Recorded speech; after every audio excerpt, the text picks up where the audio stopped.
Hey, everybody! Welcome back to another edition of Rebel Rock Radio. This is episode number, fuck if I know, 160. It is 160. We are getting close to that 200 mark.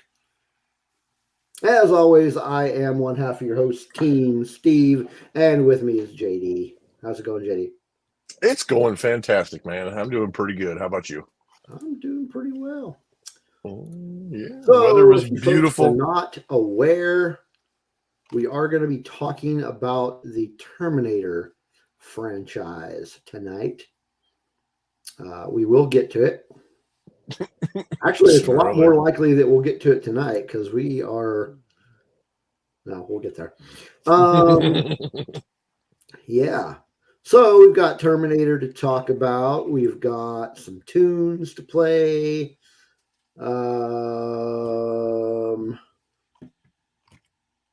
Yeah, that's about it, really. There were some. There was a trailer that dropped today. We need to discuss that. Did you watch it yet? Did you watch it yet? Discuss that, but let us play our first song first. Sounds good. Let's do that. Okay, so first song we're playing is from a band based out of Portland, Oregon. They are called Jade Dust. And they just put out a new album called Gray Skies on March 1st via Council Records. And we're playing a song from that album.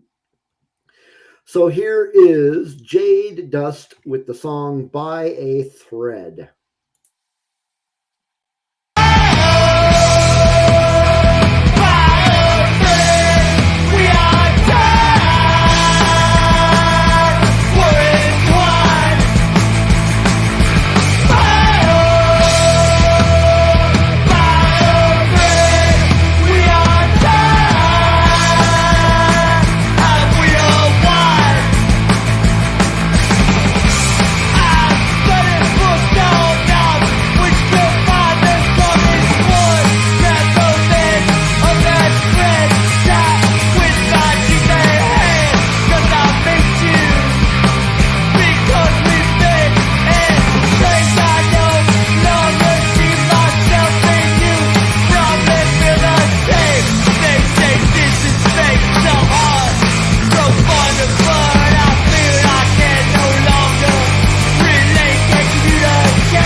All right, Jade Dust with what was the name of that song? By Thread. All right, so before we get into what we just said we were going to talk about, what have you been up to this week? Not much actually. It's been kind of quiet. Enjoyed the me and my daughter went out and enjoyed some of the St. Patty's Day shenanigans. Look, prone to shenanigans in Nice, yeah.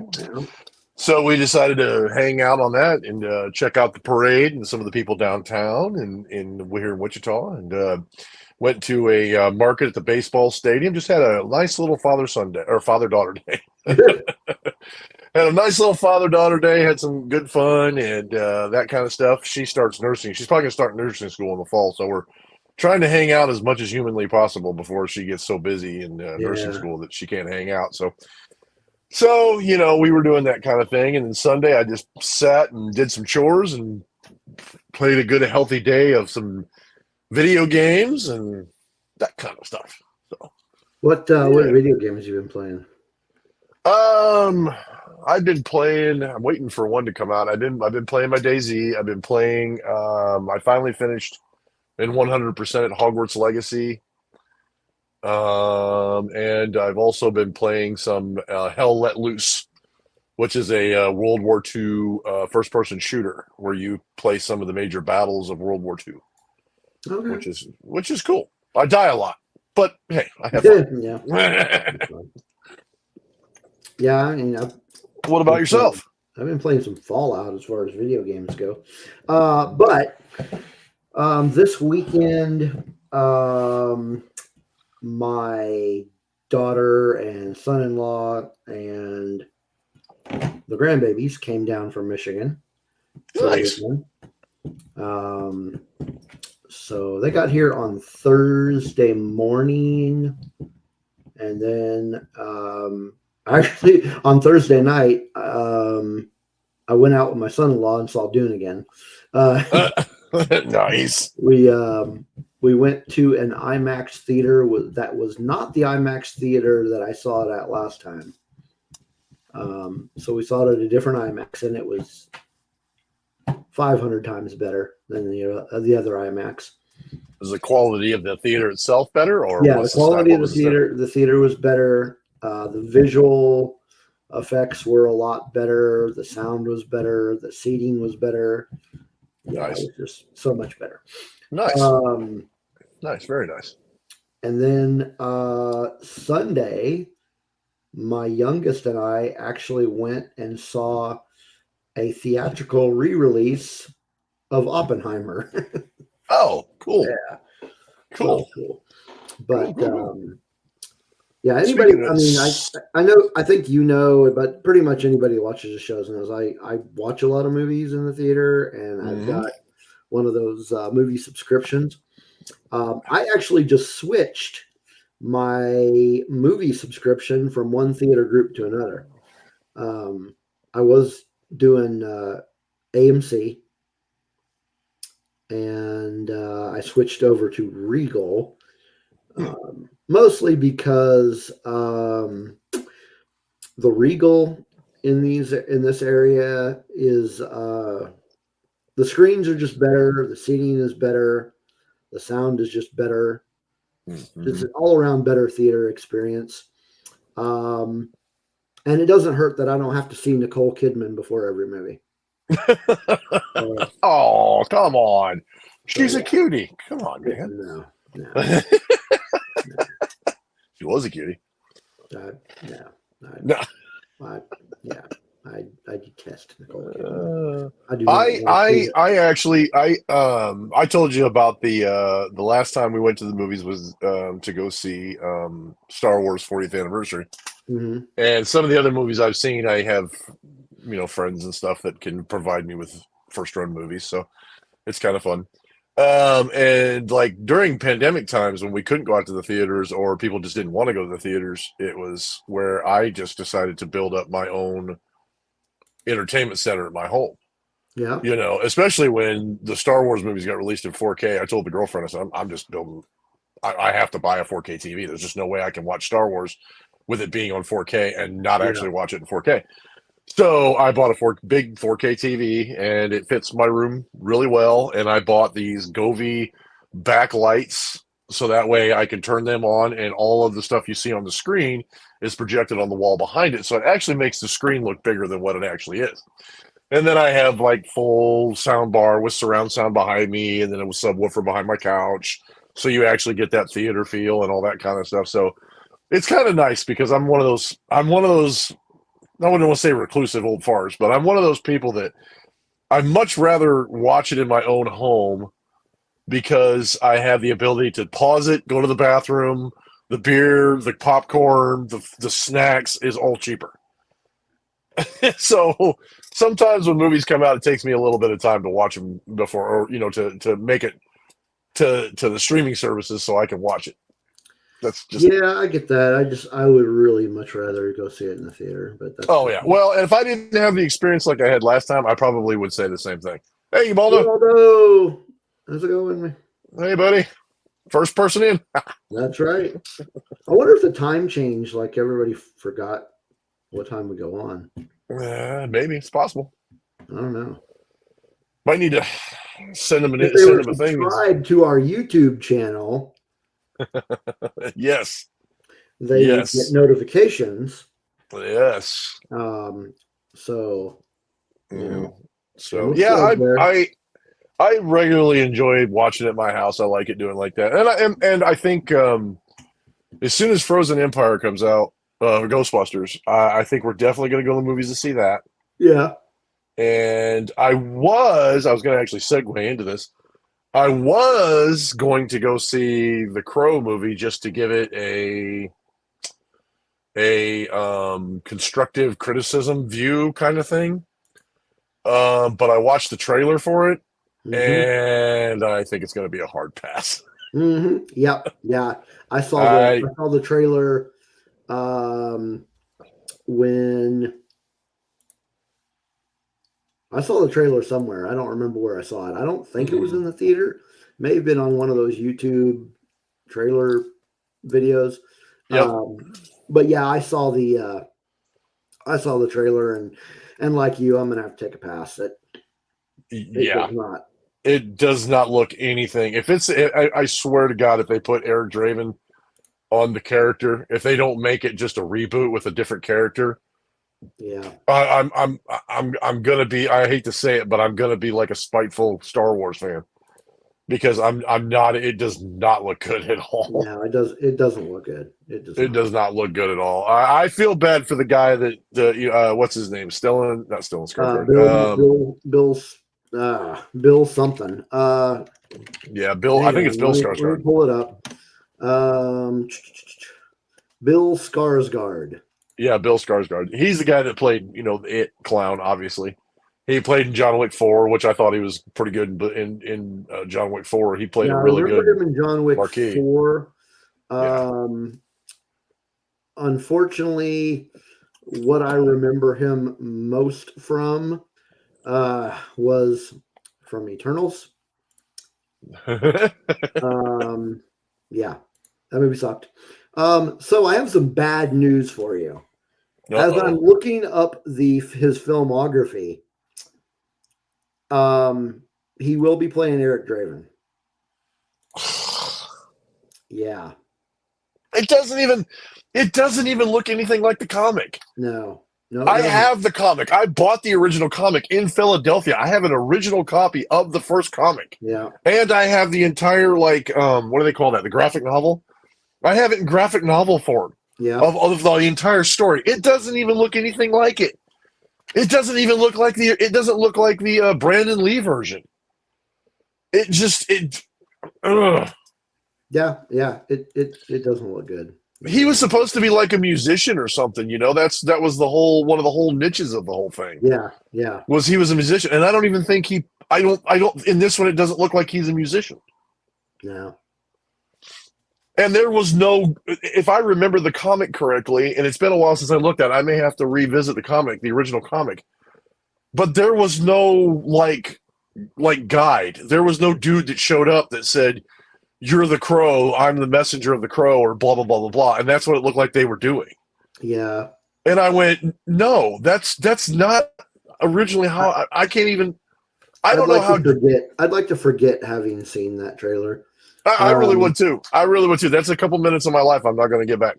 Yeah. Because I was really not on board with a lot of people that were like, we need to stop this reboot culture because Hollywood can't come up with original stuff. They just take they take old stuff and then ruin it by bad stories or bad remakes or whatever the case may be, bad writing of their old ones. Yeah. But I'm beginning to become on board with this because the trailer looked horrendous. It looked terrible. It didn't look anything like the original. It doesn't look like it copies anything from the source material at all. but yet they're calling him Eric Draven, and I'm like, I just want to barf. I'll be honest with you. Yeah. I hate to sound like a bitchy fan, but I was around it. I mean, but you were and I was both. We were there when in 1994 when the original movie came out, and then the soundtrack and everything about it. I was like, this is amazing. Yeah, the soundtrack was fantastic, and the whole movie was just, it was dark, it was gritty, it was damn near black and white, and then this one was like bougie, like California-fied kind of crap. I'm like, oh god. Yeah. Another trailer that I've seen several times. It was for a movie that when I heard it was coming out, I was really excited about it. But after having seen the trailer multiple times, I'm just having a hard time getting excited for it. And that movie I'm referring to is Furiosa. Oh yeah, the prequel to Mad Max. Yeah, I was excited about it, but I'm seeing the trailers and I'm just like, I don't know. I'm not sure. It could be good. I hope it's better than the trailer. Speaking of trailers, that I hope the shows / movies are better than the trailer. I'm gonna throw it out there. I'm gonna talk about the trailer for Acolyte. Okay. I really hope the show is better than the trailer, because the trailer did not get me excited for it. Now, what specifically? I'm gonna watch it because it is Star Wars. What specifically about it do you think was a little bit of a letdown for you? It just, I don't know. It didn't grab me. I thought that the part with Carrie-Anne Moss was pretty cool. I'm excited to see her beat up some Sith. That was Ubaldo. That was going to be my statement, but I'm trying to be objective I'm trying to be fine. I am definitely, I am in the minority. I've only talked to maybe one other person today that has said it did not excite them either. Most people are really excited about it, and that's fine. That's great. I'm glad people are excited for it. I'm gonna watch it. I mean, there's no, but I'm just not as excited as I was hoping I would be after watching it. I really thought that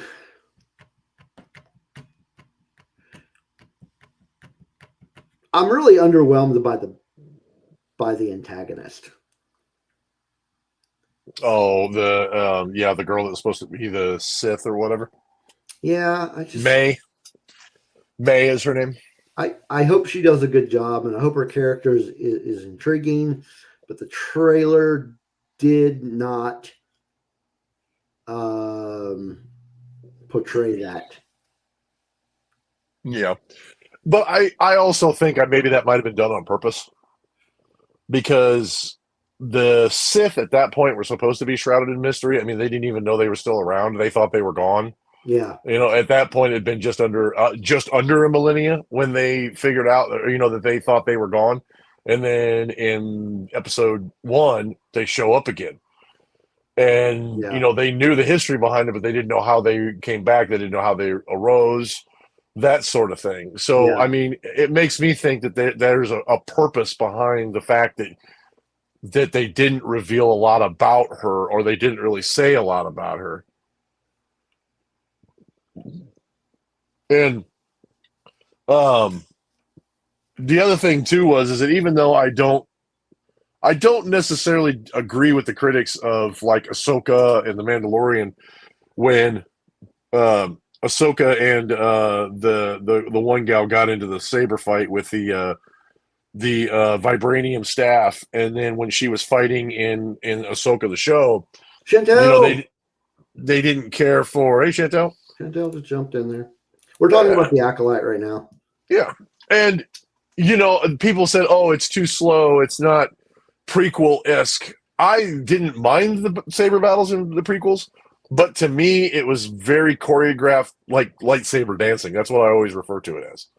It's like choreographed lightsaber dancing. And, I understand that there's people that want to get back to that style of fighting, and I'm fine with it, as far as the context of the timeline. But to me, the style that they were fighting in Spencer. Ahsoka, that they were fighting in like Ahsoka, hey Spencer, the stuff that they were fighting in Ahsoka and the Mandalorian and stuff like that felt more like it was legitimate lightsaber combat. You know what I mean? And I mean, maybe this show, because it's the height of the High Republic, just before they switch over and that sort of thing, you'll probably see more of that. You'll probably see some of that people have been kind of longing for, those epic, those epic-ish or epic, fanciful, stylish lightsaber battles. So I'm kind of seeing, yeah. And I'm excited for the High Republic. I'm excited to see the High Republic on the big screen. I think once people get the visual of it and actually get to see it in real time on a screen, I think they'll become more passionate about it. So I think that'll be fun for people to actually see it and not have to. So. And it's still High Republic though. So I mean, if you haven't read much of the High Republic books, it might be a little confusing because it is happening towards the end of the High Republic era. Yeah. But you'll get to see that brought into the screen, and I'm kind of hoping that opens up some avenues for them to bring it in, and we get to see more of it. Like we get to see storylines that happen during, like the Great Disaster, and a lot of those things that happened during the High Republic time. Yeah, I was going to say, if they're going to give us a High Republic show, I'd rather they just go into the High Republic and like show us the Nile. Yeah, I mean, yeah, I want to see the Nihil brought to life. Yeah, just because to see the Jedi battle something other than the Sith. I mean, everybody's like, "Oh, it's got to be the Jedi versus Sith. Got to be Jedi versus Sith." Yeah. Well, that's fine. I'd love for them to bring old Republic movies to the front and go through the Sith Wars and bring that into canon, or Knights of the Old Republic style content, with Revan and stuff like that. I think that would be great. I want to see that, but I also want to see them, step into some other enemies that's not just the Sith, because I think if we keep doing that, people will get burned out. You know what I mean? And I think the new Rey movie will kind of dip into that, where they'll be fighting enemies that are either worse than the Sith or go beyond the Sith, and that kind of stuff. So, hey, Tina.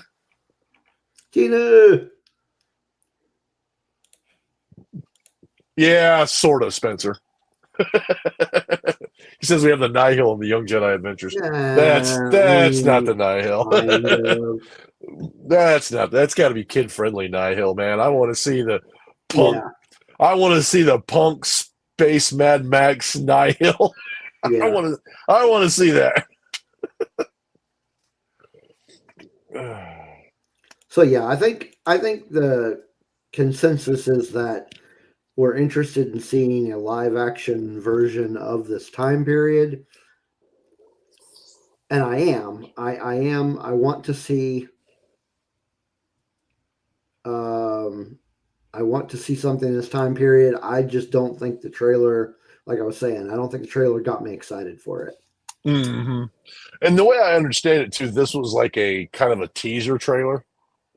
Yeah. Almost, somewhat of a teaser trailer, not really giving much more information, just kind of teasing it. But yeah, and I think they're kind of doing it smartly if you think about it. They want to bring the High Republic to the screen, but it's kind of like when The Mandalorian came out, they're not sure how it would be received. That medium, that part of the storyline, how it would be received. And they're kind of using the secret origins of the Sith before Episode 1 to show not only High Republic era Jedi, but they're also using kind of a build up to Episode 1, which people are kind of like, oh yeah, this is what happens right before Episode 1. We get to see like a prequel to Episode 1, the prequel to the prequels. And so I think they're kind of doing it smartly. I think they're kind of trying to combine both of them so they can bring the High Republic into it. Yeah. Yeah, so it'll be interesting. I think it'll be cool to see. I think it'll be neat to kind of go through it. And so far, like I said, me personally, I'm excited about it. I liked the combat between Carrie-Anne Moss and the May character. I like the two Jedi, and I have their names up here, but now I don't have they're who the Jedis were. Who the Jedi? I know her name is May, the girl that's the supposed to be the acolyte. At least from what we know about the show so far, because we really do know very little about the show, other than kind of some of the little tidbits of information that they've been giving us. And so I know that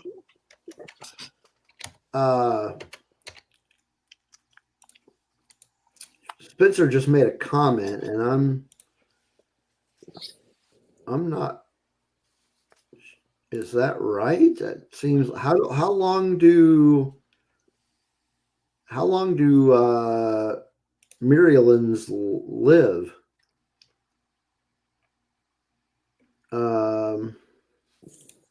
See, now I'm gonna have to look this up. you're talking about the acolyte is only 100 years before the Phantom Menace. Well, he says here that it's 100 years after High Republic Phase 3, but Vanessa Rowe is a Maryland, and I thought they had the same life expectancy as a human. So it seems like that if they do, that wouldn't be right, because Vanessa Rowe is in the TV show. Apparently they don't, then. I don't know. You're talking about she the green one? Yeah. Yep. Okay. Yeah, she's a Maryland. Jesus, what are those? Well, by the time the show comes out, she could be very old. They just don't look very old. Okay, hold on. They could live to be like 150 or something. It says they have an average. Interesting. Okay, so they have an average lifespan of 68 years, but those keenly attuned to the Force could live up to 200. Okay, yeah, all right. That works. That works. Yeah, Spencer, I need to catch up on Bad Batch too. I'm behind. I watched. I think I'm probably about 4 episodes behind. I think I missed the double episode last week. Yeah, and then they got one, and then there's one coming out tomorrow. So I need to do a triple watch tomorrow. Did we get any other trailers today? No, I watched one of the trailer shows on net or on YouTube, and the first one I saw was The Crow, and then I saw The Acolyte this morning. Did you see the posters? Mm-hmm. Did you see the one specific poster? Well, you're gonna have to be specific. Go to the Star Wars website and look up posters for The Acolyte. It's specifically the one with the lightsaber. It is freaking cool. I think I've probably seen that one, but let's see. It's got very, very Phantom Menace vibes. Okay, so series, let's go. Acolyte. In an age of light, a darkness rises. Mm-hmm. And the blood is the lightsaber. Yeah, I've seen that. I've seen that one. Chantel says the Beetlejuice trailer should drop tomorrow. Wait, weren't you saying that we got the trailer for the part 2 of Rebel Moon? Yep, yeah. The trailer for Rebel Moon Part 2 dropped. I know a lot of people aren't excited about it. I even seen some hate videos on YouTube about how it's going to bomb and it's a disaster and this, that, and the other thing. So, Spencer, I don't know what is teased for tomorrow. You're going to have to enlighten me. He says, "Did you see what's teased for tomorrow?" And then he says, "Well, let me pull it up here. We could get a teaser trailer for something we're very excited for." Okay. We got the we got the trailer for Rebel Moon Part 2 already. So, and then, like I said, Chantel said, Oh, "Oh, Alien Romulus. Oh, I have not heard yeah, about that one." Huh. Yeah, yeah. I'm excited for that. Hmm. I I agree. didn't even know there was another Alien coming out. So I'm interested. I agree. I But watched Prometheus today. that's interesting. I actually watched Prometheus. I want to say it was Friday night. I don't know why. We saw it on there and said, "Hey, let's watch this." Yeah, back to Rebel Moon. Don't really care. I don't Yeah, care. yeah. I know I'll you probably don't. watch it, but I don't care. Um, oh man. So I thought we were going to get some sort of trailer or teaser or some kind of announcement from the James Gunn Superman movie. But all we got really is that the name of the movie is not going to be Superman Legacy as was originally announced. Mm. So now it's just going to be called Superman. I honestly, I kind of with all the, with all the reboots and like origin stories of the different characters and whatnot, I would love to just see them do a Adventures of the Justice League, like parts 1, 2, and 3, or some crap like that. Yeah. Where it's just the Justice League. I mean, we know who they are. If you don't know who Superman, Batman, Wonder Woman, Green Lantern, all those people are, there's plenty of medium out there that you can figure it out. Well, And this one is not going to be an origin story. It's going to be thank God. Superman is already a seasoned superhero. Good. Um, Good. So that is good. I don't want to see. Yeah, I don't want to see any more origins. I'm done with origins. Yeah, I am too, Spencer. He says, mean, I'm liking Gunn. I'm liking Gunn isn't focusing on retelling origins. I am too. Origin stories, as far as the DC characters, have been done to freaking death. Yeah. I mean, how many times can you possibly retell the Batman origin story?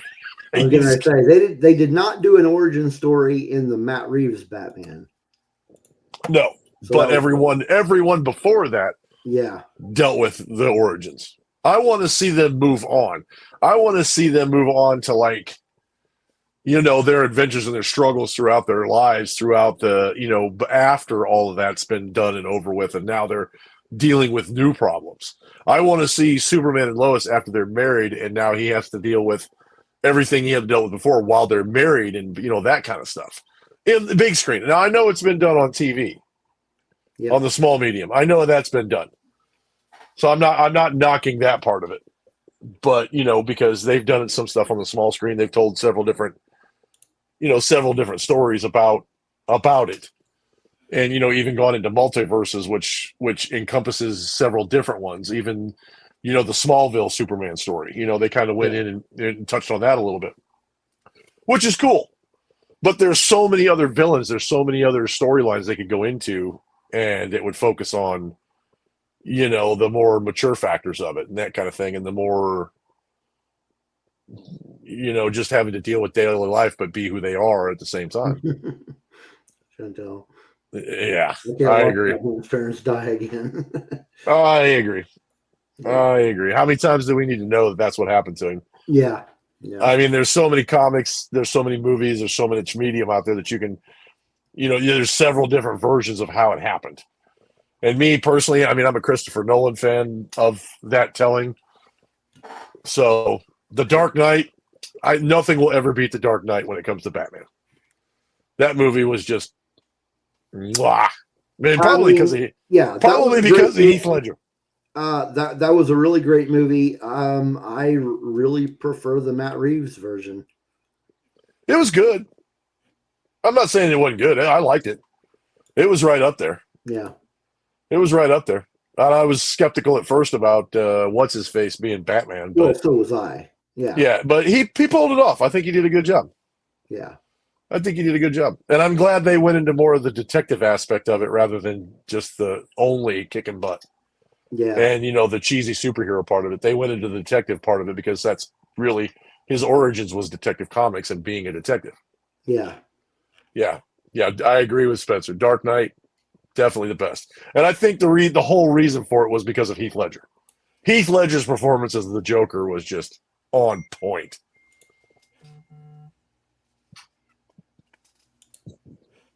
Cool. All right. I think that's it for yeah, same Tina. I can't wait for the second Matt Reeves Batman either. Have they announced anything about it? Have they talked about who the villain's going to be or anything like that? There's some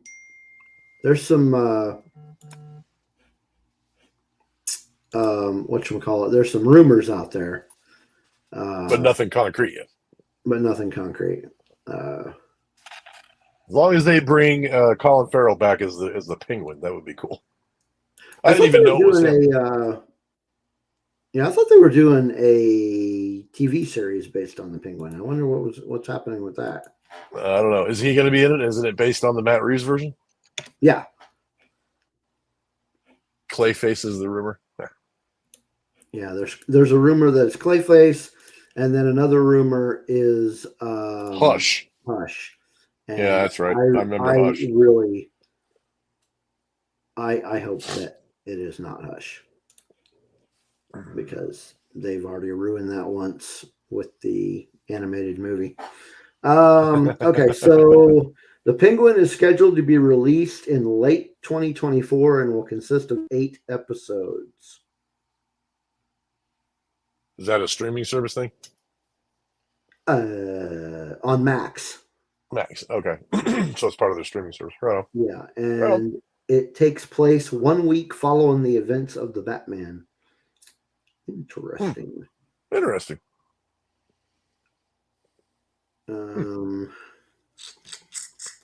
Very interesting. 8 episodes. Yeah, hopefully we get a trailer of some sort. Yeah, hopefully we'll get a trailer of Penguin sometime soon.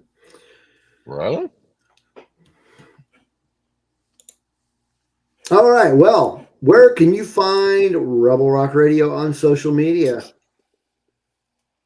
You start by going to that link right there. For those of you listening, it is bio.link/Rebel Rock Radio. That will take you to all our social links, the Facebook, Instagram, Twix, TikTok, Discord, all that stuff. And we'll also take you to all of the audio platforms that we are on. If YouTube videos are not your thing and you rather just listen to them. So that'll take you to like Apple Podcasts and Spotify and all those good things. If you are watching us on YouTube, make sure that you subscribe and smash that like button. We would like to get more subscribers. Mm-hmm. We are coming up. I say we're coming up. It's going to be a ways. We're at 160, so we're getting closer to 200 episodes. So hopefully we can get 200 by the time we're at our 200th episode. That'd be what awesome. Are we at? What's our count right now? I don't know. Don't you pay attention to these things? 182. 182. Yeah. Help us out, people. Come on.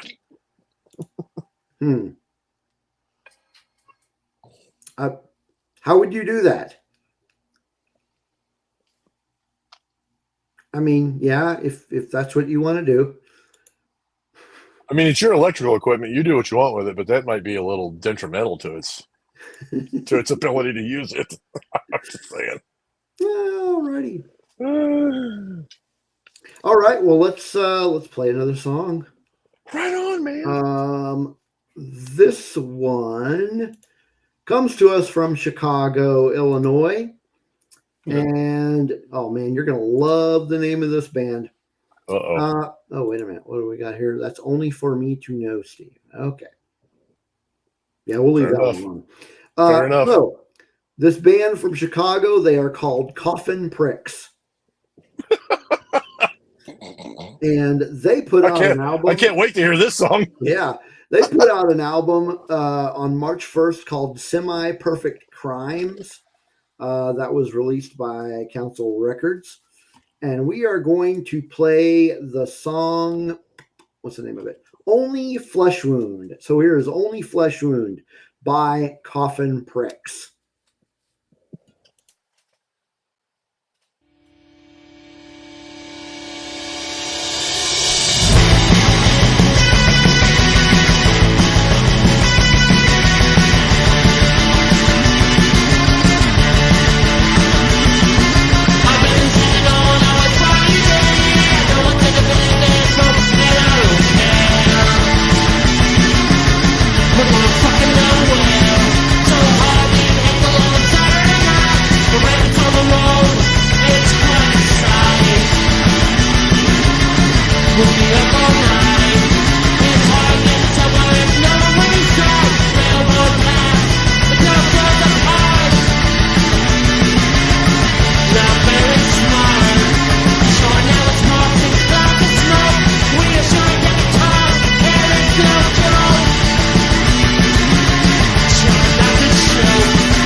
All right. So that was Coffin Pricks with Only Flesh Wound.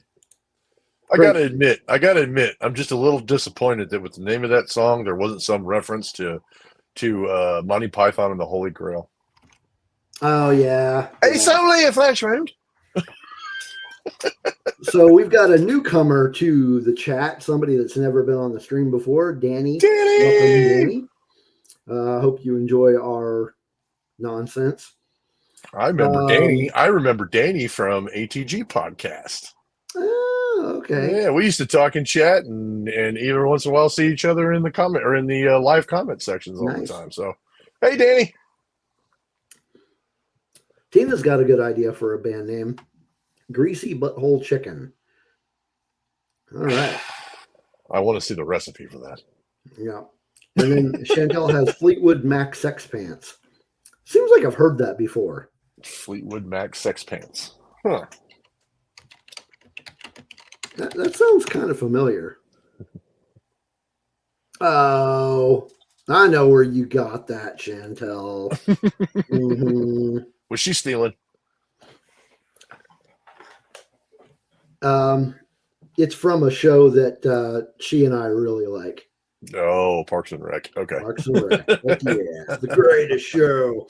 Okay, so Chantel, you can apologize. I do not apologize for our nutty and crazy behavior. So we will never apologize because I'm literally wearing a shirt that says "Prone to Shenanigans and Malarkey." So this should be like the the show's disclaimer at the beginning. We will be prone to shenanigans and malarkey. It's just going to happen. Somebody in the office is taking a nap.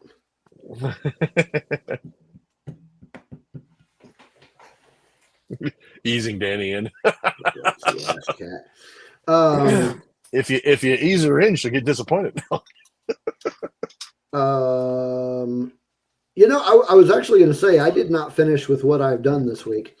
Totally got off the. You know what happened. Squirrel. Yep. If you don't understand that reference, watch last week's show. Yeah. Or any of the past 159 episodes. Yeah. You'll understand how the squirrel came to be. Yeah. I did finish the Dune audiobook finally. I promise I'm slowly chipping away at Cataclysm. That's what I got to restart. I've read it. I'm slowly chipping away at Cataclysm. To be real here, I will probably just read the Wikipedia article and try to remember because I have read it before. But I can't do that. I have read it before, so it'll remind me of everything. But yeah, I finished the Dune audiobook, and I've got a very different perspective of both the 1984 David Lynch Dune and the new ones. Mm-hmm. Very different perspective. It doesn't always work out that way when you read the original source material, though. It really does. Yeah. So yeah, I finished that, and then Tina. Cold zombie jizz. Why would it be cold? Oh, they're dead. It's a zombie. Okay, because it's a zombie, they're dead. It's because they're dead. Okay. Gotcha. Okay. Yuck. Dang. Yuck. Yeah, Danny, this is typical of what goes on here every Tuesday. You missed the coffee enema. Oh, yeah. Coffee enema. I think Chantel missed the coffee enema show. Man, that one we really got. There you go, Danny. Yeah. Cold because warm zombie jizz was already taken. God, nerve. I hope not literally taken. I mean, that's that coffee. That's really creepy. We were completely off the rails on that one. Yeah. Yeah. What was the other thing I was going to say? Last night I went to the game store and played another session of the Star Wars RPG game. That was a lot of I fun. saw you post about that. How is that? That was so much fun. So on the first session, we all played with pre-generated characters, Hmm. and so this session, the GM said, "Yeah, Tina, yeah, Coffee Enema would be a good band name too." Hmm. Hmm. Hmm. Don't give Steve So any my band ideas. is putting an album out sometime this year, hopefully, if we get it done. I'm thinking an album title, Black Coffee Enema, would be a good But what album. would the first single? Huh? Grind and Spit? No, no. You got to think of a first song too to go along with it. Oh, we've already got most of the songs written. Well, no, I'm And not talking about yours. I'm talking about the Coffee Enema. If you made a band called Coffee Enema, yeah, what would their yeah, first single yeah. be? That is true. Where was I? Drip. Um, Danny says drip. Star Wars, yeah. So the second session, the GM told us that if we knew how to generate a character ourselves, because most of the people that are playing are pretty new to the Star Wars RPG and do not know how to create a character. So the options were we could create our own or just keep playing the pre-gens that we were playing. So I've been playing this RPG since the beta version, like years and years and years ago. When did the beta version come out? Squirrel.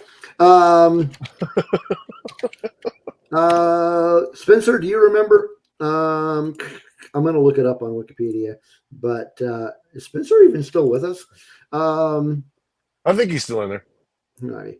He just So quiet. the beta version, oh, good God, has it been that long? The beta version came out in, oh, wait a minute. Is that right? Beta version came out in 2013.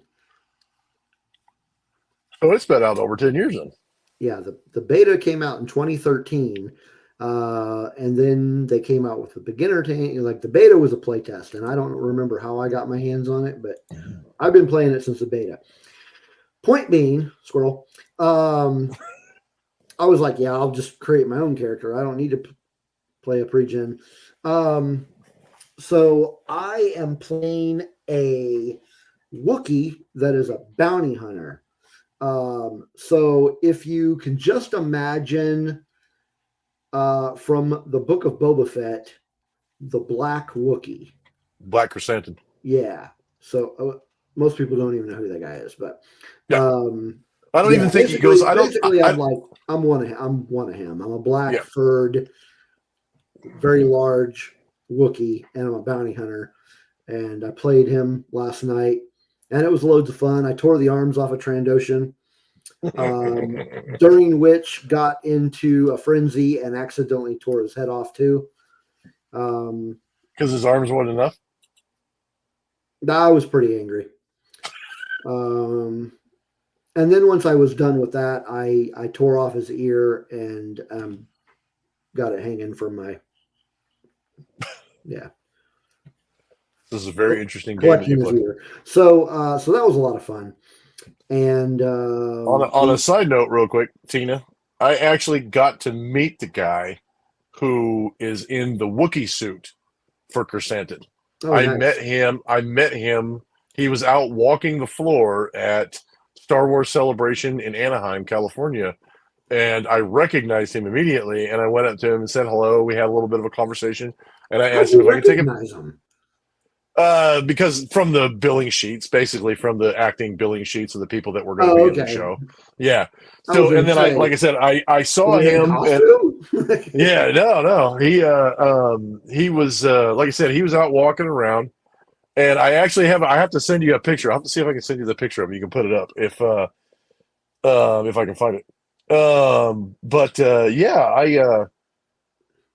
I got a picture with him, and, yeah, he's a real nice guy. A heck of a nice dude. And it was great to meet him. It was great to actually meet him in person. Yeah, Tina says he is huge. Hang on a second. I will. Let's see if I can find this real quick. Yeah, the Black Person character is he's pretty awesome. He's from the Doctor Aphra series, by the way, if you don't know that. Mm-hmm.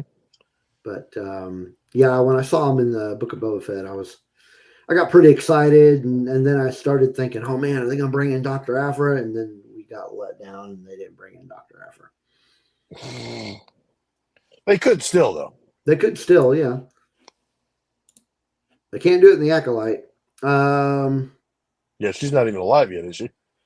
No, she's a human.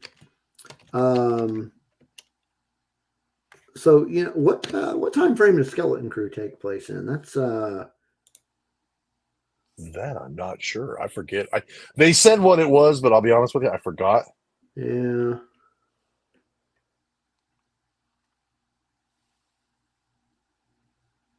Yeah, I'm trying to look it up. It's connected with the Mandalorian, so it's that time period. Oh, okay. So yeah, I mean technically she could be in Skeleton Crew, but she'd be a little bit older.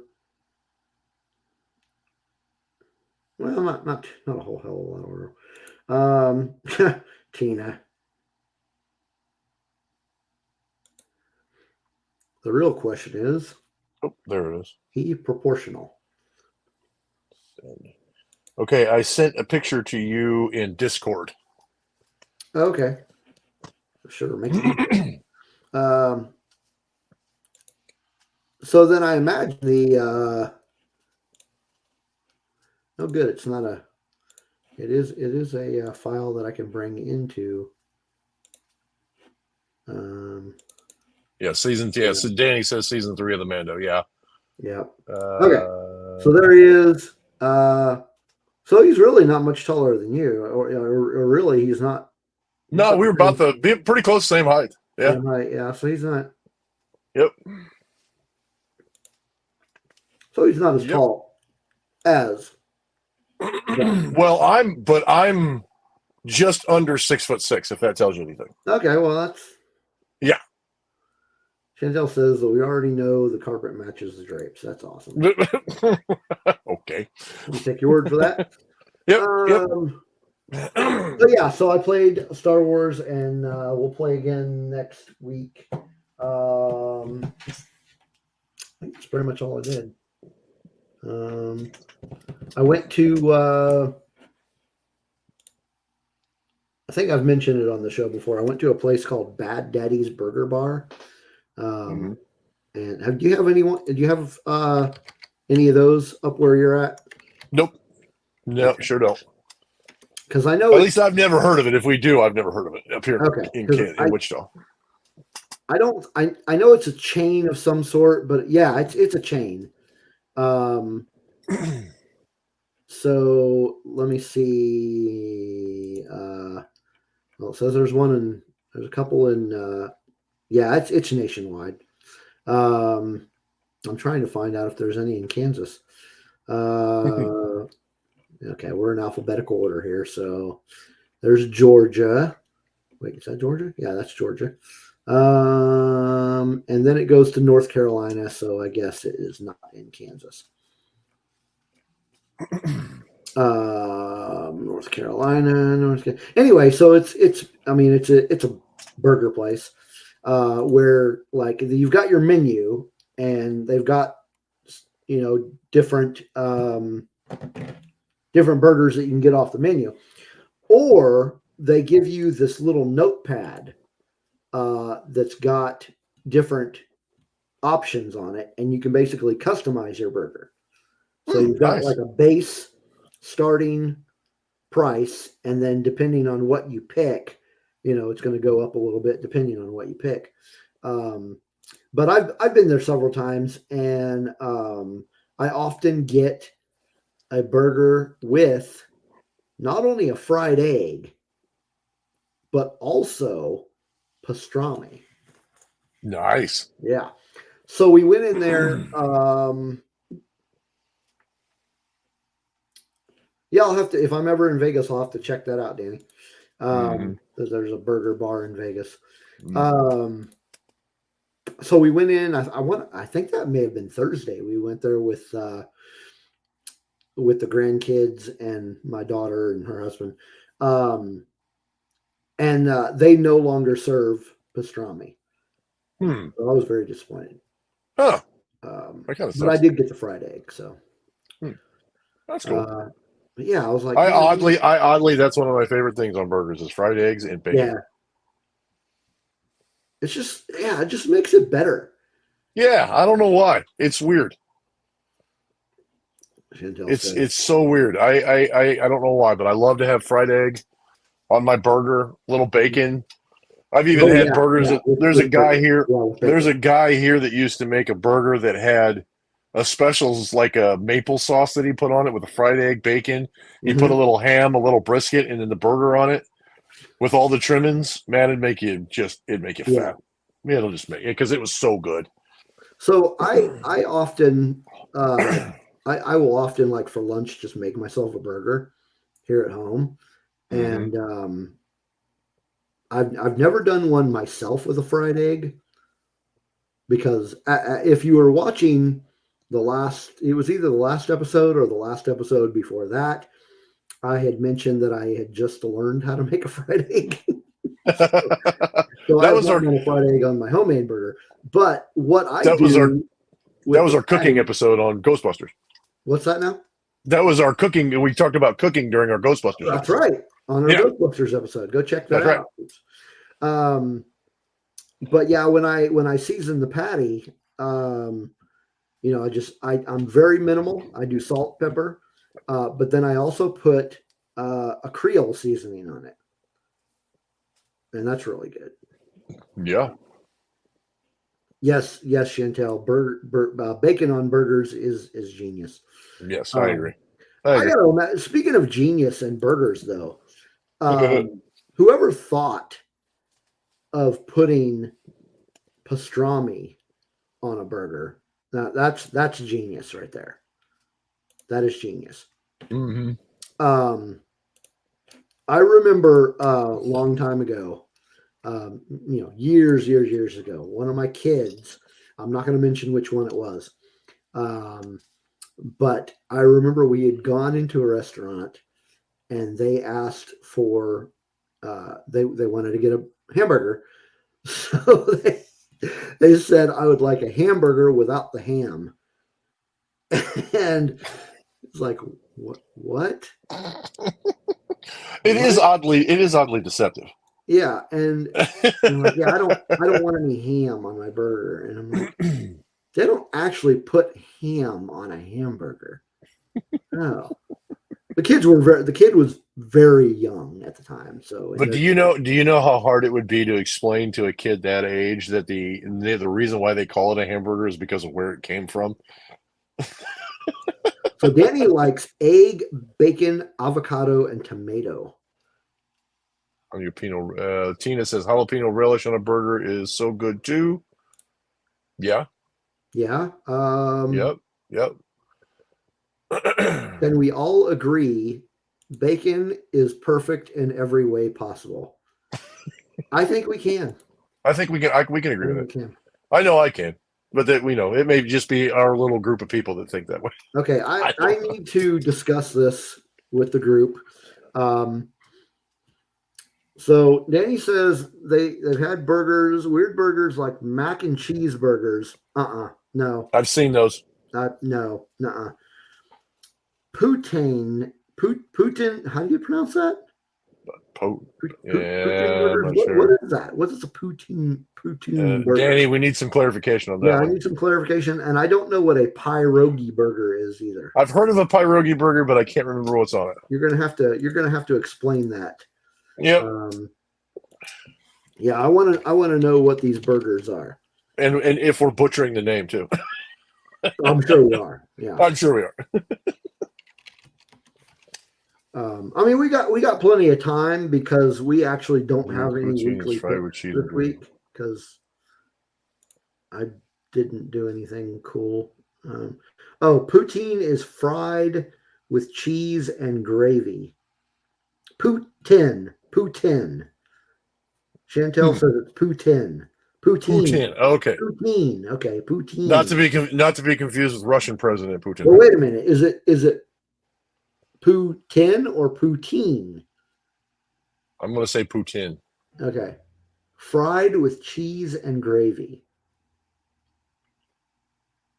Yeah. Oh, pierogi, like a fried dumpling. Is that the type of pierogi you're talking about? Like a fried? Teen. Okay, it says teen. Poutine. We're getting corrected like a mug. That's fine. I would rather be right. Poutine and pierogi. Either way, English is poutine, French is poutine. I'm going to go with the English. Yeah, we'll go with English. Because why wouldn't we? Why wouldn't we? Hooked on phonics. For me. Phonics for me. No. We need to go back to this pierogi burger. I want to know more about this pierogi burger. Because honestly, the poutine burger does not sound good. No. I don't know. Maybe I can try it. But yeah, okay. So Danny is Canadian, so I'm fluent in English and French. Okay, good deal. I love this conversation. Chantel says she really likes the conversation. Yeah. This is. I mean, trying to get us to figure out how to pronounce crap is fun. I'm glad it's fun for you guys. This is very typical of an episode of our live stream. Where's the squirrel? We get off the tangents, and here we are, an hour into the show. And we have Terminator to discuss. And we still haven't played the third song. But no, I cannot leave this open-ended. I need to know about this pierogi burger. For God's sake, somebody tell me about the pierogi burger. Somebody tell me about the pierogi burger. I'm going to look at it. Look it up. It is a cheeseburger with large potato, onion, and cheddar pierogi as the buns.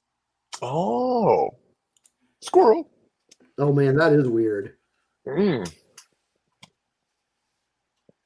Well, if you watch Diners, Drive-Ins, and Dives, they have all kinds of different ones. That all kinds of crazy stuff.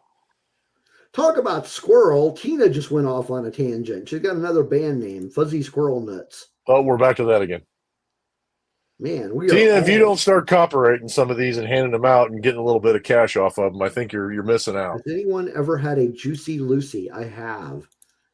And what is a Juicy Lucy? Those are messily delicious.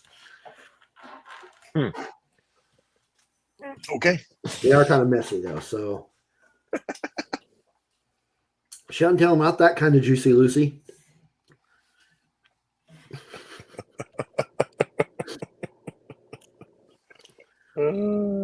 This is not Pornhub. For God's sakes. Yeah, not that kind of Juicy Lucy. It's not that kind of juicy. We were talking about food. We can at least keep on track that it's about food, for crying out loud, people. Went from warm jizz to food porn. Welcome to the shenanigans. I love our chat. I really love our chat room. Yeah, I do too. Fun. You guys are awesome. Woke up. Hang on. The mascot's awake. Come here, buddy. Oh, there he is. Oh, hi, buddy. Tina, Chantel, guess the kitty. Guess kitty. Oh, buddy. Okay. Hold that thought. But Chantel, if we all agree on the same thing, that doesn't mean we're wrong. We're just unique. That's all it is. We're just unique. Oh, there's clearly something wrong with all of us. There's something wrong with everybody these days. That does not make us weird. That just makes us like everybody else. So this is for Chantel and Tina, I think specifically, because, or if you want to sound it out, which kitty is that? Do you know? Name the kitty. We do this a lot in our chat room during the day. So Just so you know, Danny, I've got 5 cats. So, yeah. I agree, Chantel. Nope. We weirdos need to stick together. Chantel took a guess, but she is wrong. Tina got it right. Tina got it right. That was Earl. You baldo. Do you see Baldo's comment? We are normal. Everybody else is weird. I agree. Yeah, pretty much. I agree. So I did want to pop a link up here if I can. Oh man, how do I do this? Give me a second. While we're thinking about stuff, should we do our weekly pick so we can get to the third song? I thought I just told you that we didn't have one. What, a Do third we have song? one? I don't have one. Weekly picks? Yeah. Oh, okay. I'll save mine until I watch more of the show. Well, wait. I have a show to suggest, but I'll wait because I've only watched a little bit of it, and I'll suggest it later when I can watch some further episodes. I mean, if you got something to suggest, then suggest it. I'm just saying. I'll wait. I'll hold on to it. I don't have anything. I'll hold on to it. Okay, so I am posting a link to the Rebel Rock Radio Discord server if you want to enjoy this crazy conversation every day. 5 cats. Are they all waiting for you to die so they can nosh on you? I would not doubt that, Danny. I would not. Apparently, you and I watched the same YouTube video because I saw that the other day too, where they talked about dogs will leave you alone when you die, but if the cats are in the room, they will actually gnaw on you. Yeah, they will eat you. Okay. Here's another one of those squirrel conversations. Yeah, let's go ahead and play that. Let's play that last song so that we can get into Terminator because we got a lot of Terminator to talk about. Yeah. Okay, so this one comes from this one comes from Seattle, Washington. Uh-oh. And it's not the band name isn't nearly as colorful as Coffin Pricks. Damn it! But the name of the band is Lysol. And they have an album coming out actually this Friday, the 22nd, called Down the Street. That's coming from Feel It Records.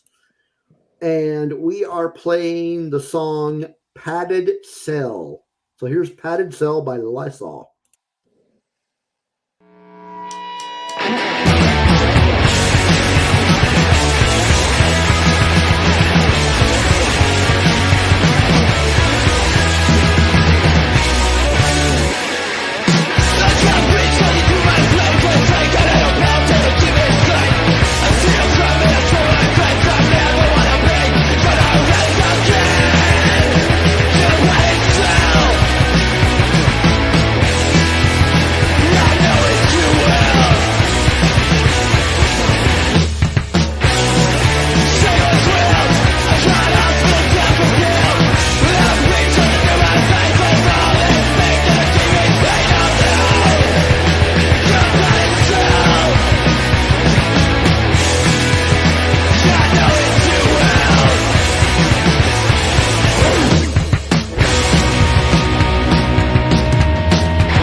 All right, that was Lysol with Padded Cell. That was short. Trying to get the. There we go. That was short. Yeah, it was. All right, so we have some information that we're going to talk about regarding the Terminator franchise. We also will be doing as part of our Terminator discussion, we will be doing a ranking of all 6 of the movies. But let's talk about Terminator. So, of course, Terminator was my mind is a bouncy castle. I can relate. Interesting. So Terminator franchise was created by James Cameron and a lady by the name of Gail Ann Hurd. And so Terminator, we mostly know from the movies, but there are also comic books, novels, which I actually did not know that there were novels. There are video games. There are tabletop role-playing games and other media. So it is comprised of quite a bit of stuff. Basic premise, if you don't know, I don't know why you're watching the show, but maybe you just want to learn about it. Basic premise is that there is the main theme is that there's a war between Well, let me explain Skynet. So Skynet is this artificial intelligence that becomes self-aware and then turns on humanity and creates an apocalypse. So the main theme of the entire series is that there's this war between Skynet and what is left of humanity, and all the things they do back and forth to try to gain the upper hand in this war. So primarily this discussion is going to be based on the movies, of course. So with that in mind, the first movie we get, first entry is The Terminator. Came out in 1984, which is kind of why we had the idea to do this. This year is its 40th anniversary. So we got 1984, directed by James Cameron, starring Arnold Schwarzenegger as the Terminator, Linda Hamilton as Sarah Connor, who is the mother of John Connor, who is very important to this entire franchise, as he is the leader of the resistance in the future. And so basic premise of this movie, Skynet sends a Terminator, which is a cyborg, living tissue over metal, sends it back. You gotta say it with the accent. I can't speak Austrian. Living tissue over metal endoskeleton. So anyway, so they send him back in time to kill Sarah Connor, so that basically John Connor never exists, and they get the upper hand. So the Resistance also sends back not a robot; they send a human back, and that is Kyle Reese, played by Michael Biehn. Yeah, Michael Biehn. So the whole show is these two going at it, the Terminator and the Resistance fighter. So we'll stop there. Terminator, great movie, great entry to the series. I didn't see it in the theater. How old was I in 1984? How old were you in 1984? I was 8. I was 12. I was 8. Okay, I was 12. So I had seen movies in the theater by the time I was 12, but I did not see this one in the theater. I watched it on HBO when it came out. And it was horrifying at the time, because I think Terminator, the original Terminator, was more of a horror movie. Mm-hmm. I don't think it was quite the 80s or 90s action star movie that, like Terminator 2 was. It was definitely like a horror-based, very gory movie. I can see that. Like, looking back now, it does not seem like a horror movie to me. No, but at the time it was. At the time, it seemed like it was. Yeah. Terminator is... So Terminator is one of those franchises that I don't know about you, JD, but it's probably one of my favorite movie franchises outside of Star Wars, obviously. But yeah, so like Terminator, Star Wars, Aliens, all of those, the Planet of the Apes movies, like those are some of my favorite franchises. But I kind of lumped Terminator. I kind of lumped Terminator in with. I love the Terminator series. I love the Alien series. I like the Predator series. I kind of lumped them in all together. The only thing that disappointed me was they finally got Aliens and Predator together, but they never could get Aliens, Predator, and Terminator together. Yeah, that was the only thing it did. Because if that would have been like the ultimate '80s pop culture cliche, was having all three of them in the same movie. Now, I think they might have made a book or a comic book or a video game that featured all three of them. I think But maybe you're right. yeah, but I don't think I've ever read it, and I haven't found it. So I mean, it would have been cool to see them on the big screen together, but I don't know how they would have made that work. Yet. I don't, huh? Chantel wasn't born yet when Oh Terminator God. came out. Yeah, we're old. Another thing another reason why it's one of my favorite franchises is one of my favorite like genres for any type of medium really is post-apocalyptic. Mm-hmm. And throw post-apocalyptic in with time travel and yeah, just all around good movie. Well, and if I remember correctly, the original movie, the whole premise of the whole thing was you're correct, but going a little bit beyond that, in the original movie, they talked about that they had actually smashed Skynet, that the resistance had won, and their last ditch effort to win the war was to send a Terminator back to kill John Connor's mother, because if she was killed and he was never born, then they couldn't smash Skynet, and they wouldn't because they were losing. That now, yeah, I do. Yeah, remember Skynet was losing at the time, and so that was the original premise of the original movie, was trying to kill her before she gave birth to John Connor. That way, he would never leave the resistance to defeat the Terminators and defeat Skynet, and that was the original. That was the premise of the original, and then the second one was the same way. They were going after John Connor this time instead of going after Sarah Connor. Yeah. Yeah, that was so Danny says she got to meet Robert Patrick. Well, we're going to be talking about him in a few minutes here. Mm-hmm. That would be cool. Yeah.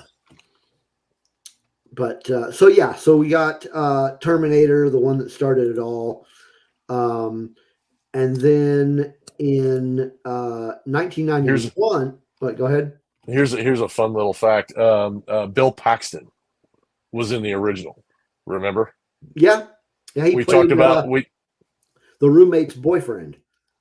No, he played a punk guy, and when the Terminator originally came through the wormhole, he played a punk guy, one of three that tried to assault the Terminator right after he came through the wormhole. Okay, then who played the? So the guy that played... That was the guy that played Slider in Top Gun, I think. If I remember correctly, that's the guy that played Slider in Top Gun. Because I was like he... Yeah. Sounds... You just got the... Yeah.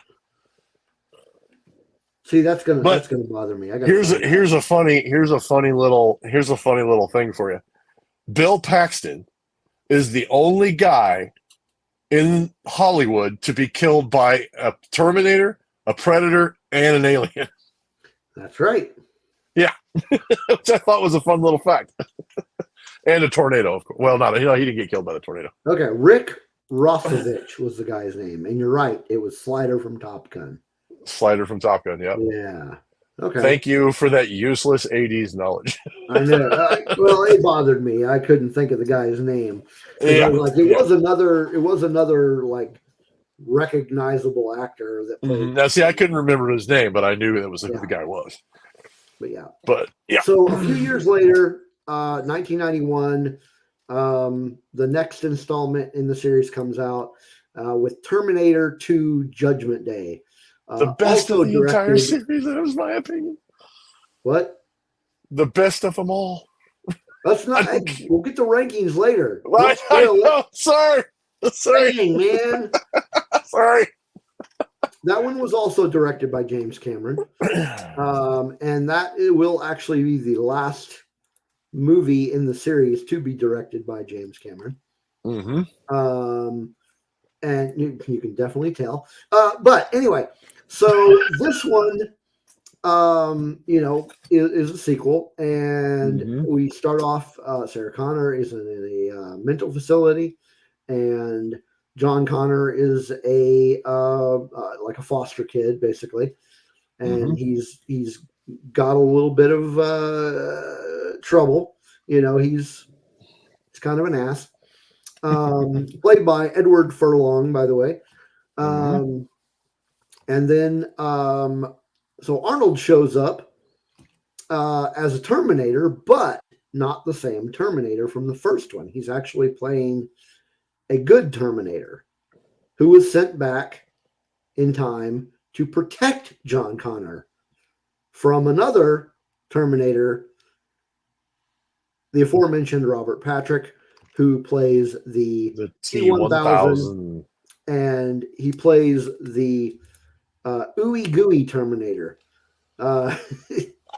Just amazing. But in 1991, when that came out, that was peak CGI. I know. That was amazing. That was amazing. Back then, that was like, and even watching it today, if you watch it remastered in 4K, it is still like one of the baddest 4K. It's one of the baddest CGI villains you ever run into. Yeah. I mean, it was just so cool. And the movie and the way they put it together, I mean, it was just, because I watched the original Terminator and I was like, that's fun, that's cool, cybernetic robot, killer robot, that's kind of cool, hard to kill, blah, blah, blah, blah. I liked the movie, it was fun, it was Arnold Schwarzenegger, and I could never get past the fact that it's a robot who speaks Austrian, with an Austrian accent. I'm like, whatever, that's fine. And then I saw Terminator 2 and I went, holy crap, that is just awesome. Yeah. That was just so, it was, the CGI on it was just amazing. And so, the fact that when this movie came out, exactly, Danny. She says that it's still impressive. It really is. Yes, it is. It is still impressive how they pulled that off. So at the end of this, we kind of get the impression that they destroyed Skynet, so nothing. It's never going to happen. Never say never. Never say never. Yeah. But yeah, amazing. Robert Patrick does a great job as a T-1000. Yeah. Chantal says, I love the robot from the original. Yeah, that was what I liked about it too, was the robot was creepy. When they started shooting holes with him and pieces of his flesh were coming off and parts of his robot body were showing, I mean, that was just, it was creepy. It was crazy because they had this robot underneath like human skin. And then when in Terminator 2, he starts, he cuts his own arm off to show him, and he rips his skin off to show him that arm underneath all that. I'm like, dude, that is insane. That was awesome. And the way they did it was awesome. T-1000 was amazing because he could just like morph into whatever he wanted. Yeah. I mean, he did have restrictions. He had limits. Yeah. He had to be similar size and composition. It could only be stabbing weapons. And to me, that part was cool because he could use firearms, but he couldn't create firearms. So, but when he got up and close and personal, it was like he was stabbing and all of his metal body could be used as a stabbing weapon. And that was cool. That was awesome. He was cool. Yeah. That was pretty awesome. Yeah.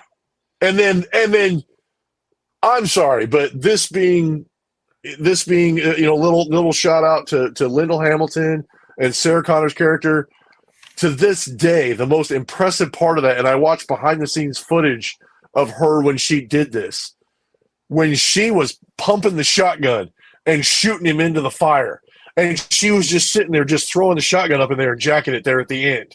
Yeah. You remember that part? She was just sitting there jacking the shotgun up and down, up and down. And she said it was incredibly hard, but she like worked out and physically got the physical strength to do that. And to watch that part, to watch her do that, that was as an amazing a part of the movie as seeing the T-1000 or seeing, the interaction between John and the Terminator when he, the discussions that they had. It was so great. Yeah, their dynamic together was amazing. Yeah, it was amazing. And they wanted to say she was psycho, but she really wasn't. And she turned out to just be a badass. And I love it. For Women's History Month, it is kind of cool that we're talking about it. Or not Women's History Month. Women's, what do they call it? Women's. Because like in the first one, so she goes from like this meek, mild-mannered waitress. And then in the second one, she just turns into this freaking force of nature. Yeah, she turns into this warrior that's just a badass. Yeah. And I mean, you kind of see how it sacrificed her relationship with her son a little bit, but that's because part of it was because her son thought she was insane. He thought she didn't know what was going on, and then when he found out it was true, it changed the dynamic a little bit. But her mission hadn't changed. She still needed to stop it, irregardless of their relationship. And you kind of see that when she turns into the Terminator and she goes after Miles Dyson in the movie, she becomes the Terminator because she's trying to stop it, and she's trying to go after people that, Miles Dyson, the guy who creates Skynet. Yeah, the creator of Skynet, the guy that actually put the programming together. And then, by the end of the movie, she's rolled back into this protection of her son and trying to find a way to, to try to find that hope. Because if they can destroy the pieces that they got left behind from the first movie, there's a chance they could stop the whole thing. And at the time, that's what we believed. That's what we thought was going on. Yeah. Yeah, and I like that one too, Danny. Sigourney Weaver in Aliens, yes. She was a badass, and I loved her in that. That was great. Yeah. Yep. But her character in that, her development from being in the psycho ward and doing her stuff and being a badass, it was great to see it, and it was iconic, in that context of the story, to see her do that. And like I said, that iconic moment where she's just jacking the gun and shooting at him and blowing him up, and then, blows him into the water after the T-800 hits him with the grenade launcher. I mean, that whole thing was great. It was a great way to wrap it up. At least the battle with him, and then the unfortunate part at the end, spoiler alert, but the unfortunate part at the end where they had to, they went through all that with him, figuring out that he could learn how to be human, he could learn how to care about people, just to find out that he needed to go away. Yeah. Just to find out that he needed to be terminated in order to secure it. He was the parts that. Yeah, he would have been the other parts. If they had found him, they would have been the other parts that they would have used to create Skynet eventually. Yeah. And the scene inside the lab, that whole interaction that set up all that. Yeah. Because after they got done with Miles Dyson, they were kind of having this little moment of like truth with him, where he found out what his research was really doing. And then from the time that they decide to go to Skynet to blow up the research, to his office, to his research lab, and blow up the research, from there to the chase scene, to the foundry scene, I mean, it all kind of progressed. And you get all these different scenes. It's just nothing but action throughout the whole thing. Yeah. But it just made for some badass moments. Just some really cool badass moments. Yeah, it was pretty awesome. Yeah, it was pretty awesome. Yeah, that movie was, I'd say, to kick off the 90s, and as far as 80s and 90s action movies, that was probably one of the top peak movies that ever came out for that genre of movies. Yeah, it was pretty amazing. Mm-hmm. And then and then in 2003, we get a new Terminator, Part 3, Rise of the Machines. We'll get to the title here in a minute. This one was directed by Jonathan Mostoy. Maybe that's right. I don't know.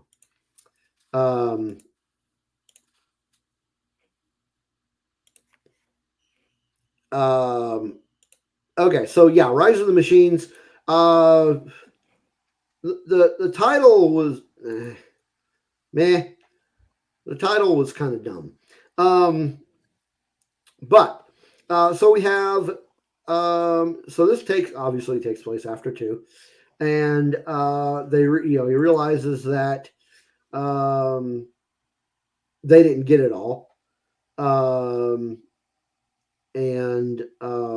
So we got like Nick Stahl played John Connor. Yeah, you are correct, Chantel. Badass women have existed in movies longer than some people think. Yes. Yeah. I always, off subject for a second, but I always think of that. I always think of that and the people that I've seen in movies since the days of Sigourney Weaver and Linda Hamilton and Grace Jones and all those people. When everybody says, when they have these current Hollywood actors that say, "Oh well, we're just now getting badass women in movies," apparently you haven't been paying attention, because there have been badass women in movies. Yeah. Yeah, for sure.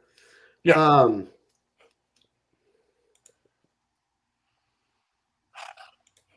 Can I give my can I get T3 squirrel?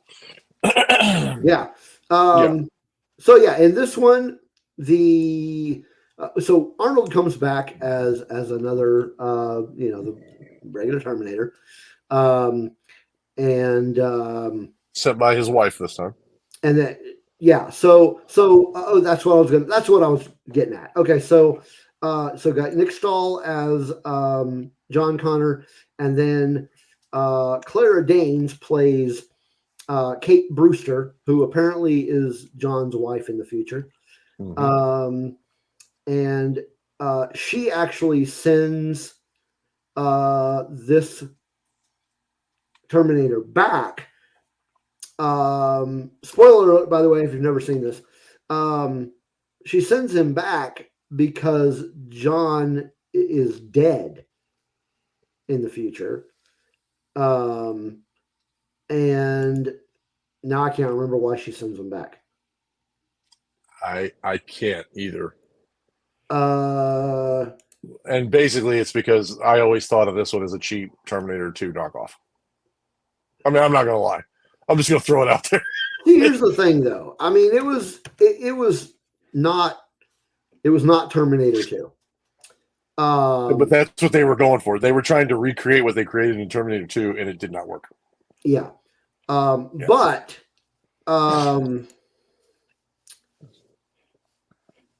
I actually still liked it. Not as much as. Oh, I remember what it was. The Terminator that she sends back is the one that kills him. Because they figured out that Terminator looked the same as the one that saved him in Terminator 2, and he used that to get close to John, and that Terminator killed him. They ended up capturing him, reprogramming him, and sending him back to protect John in the past. Okay, yeah.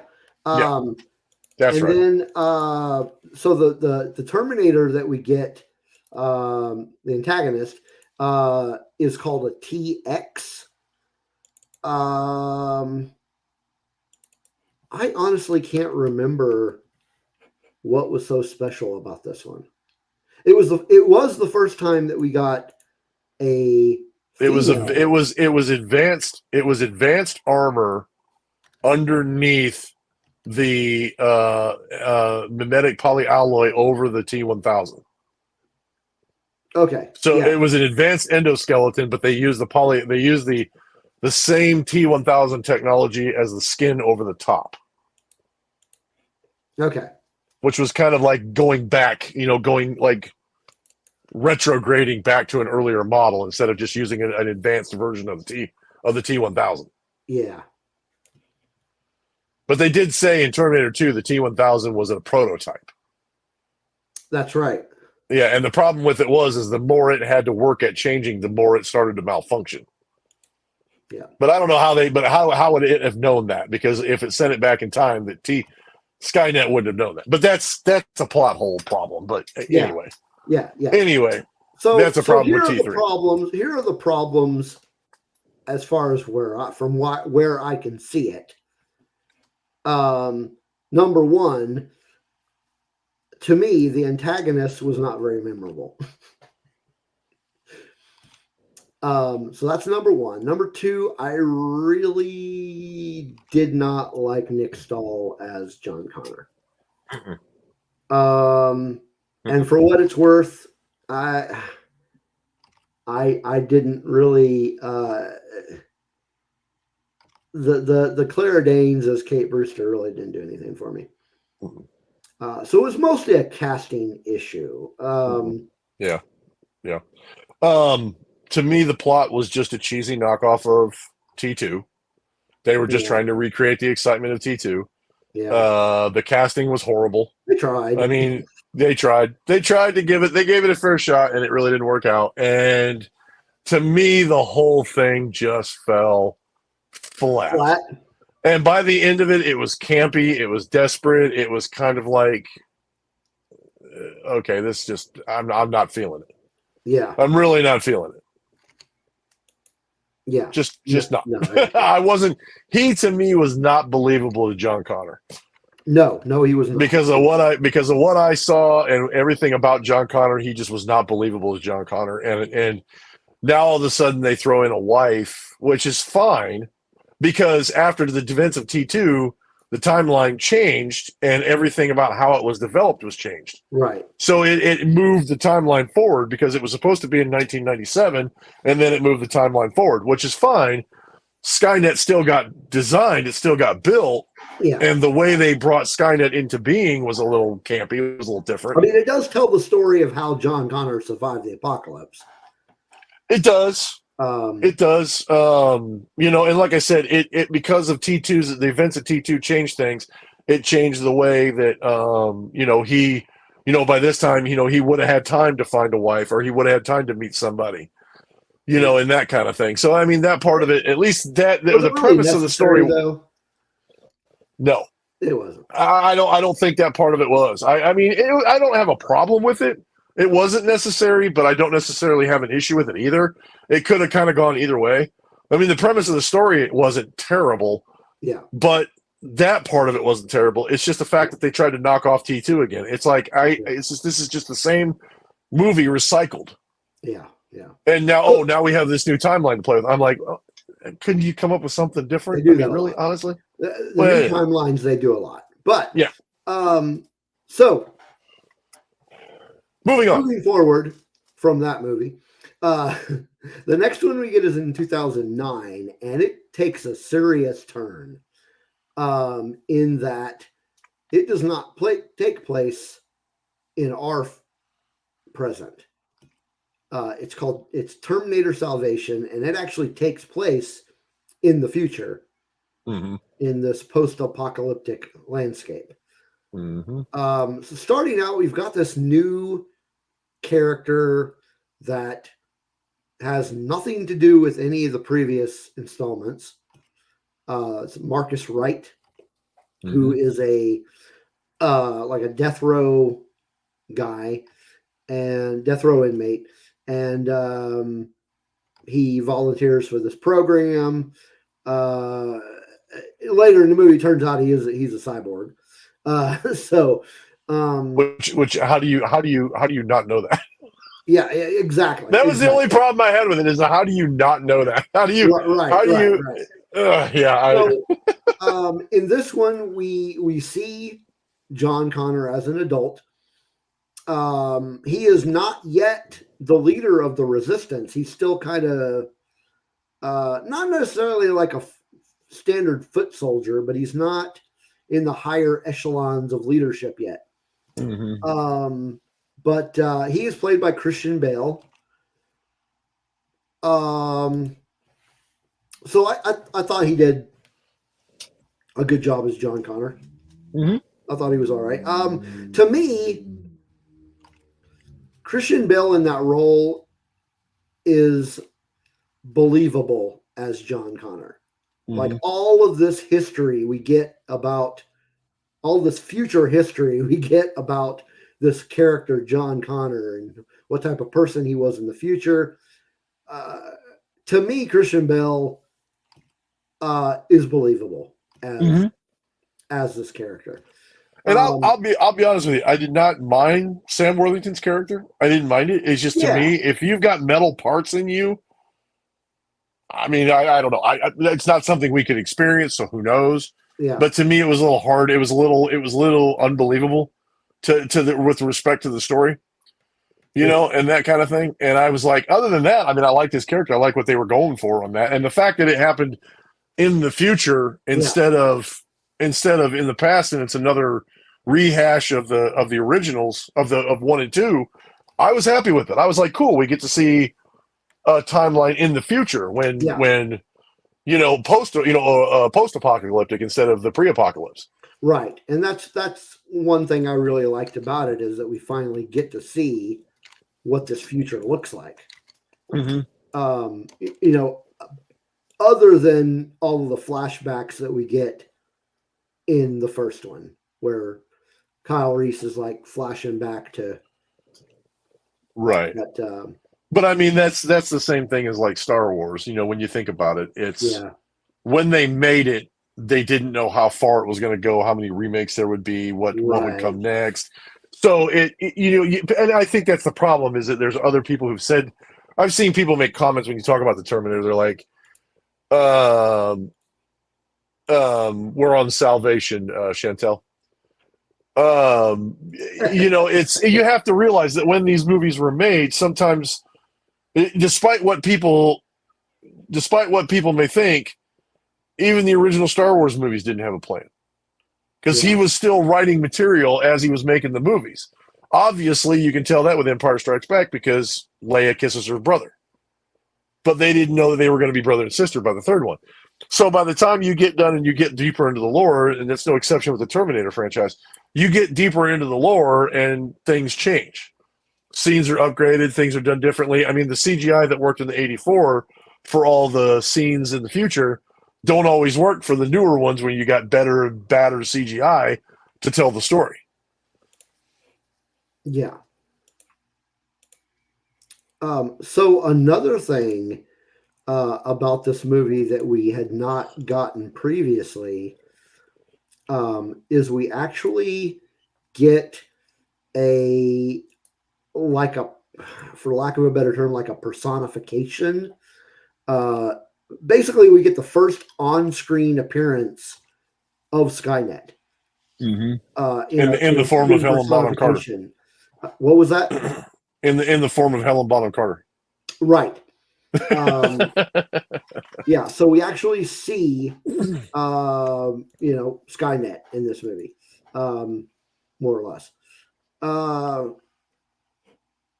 But yeah, so this was a good like departure from trying to rehash what had been done before. Yeah.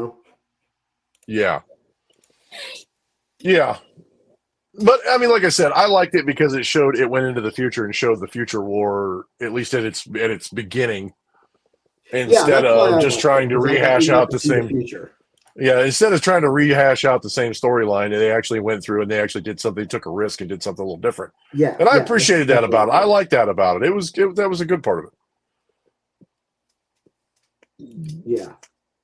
So let's see what came after that. So 2015, we get Terminator Genesis, which was described as a reboot.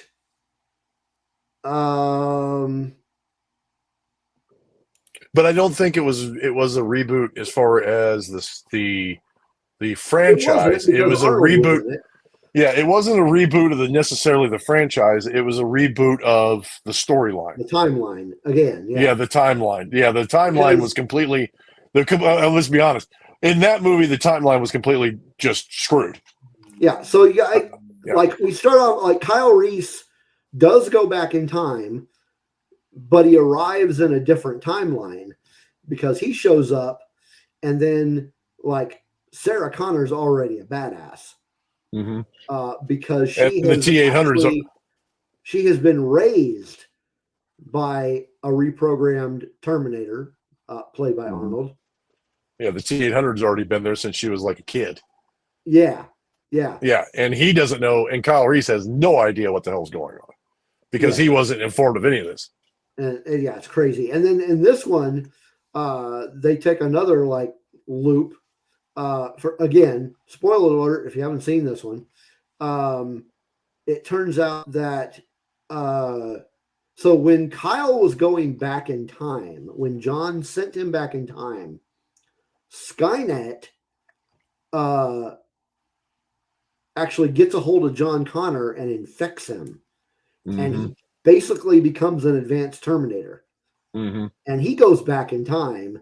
So, we got this John Connor, and we're like, okay, that's John Connor. And then it turns out he's a Terminator. And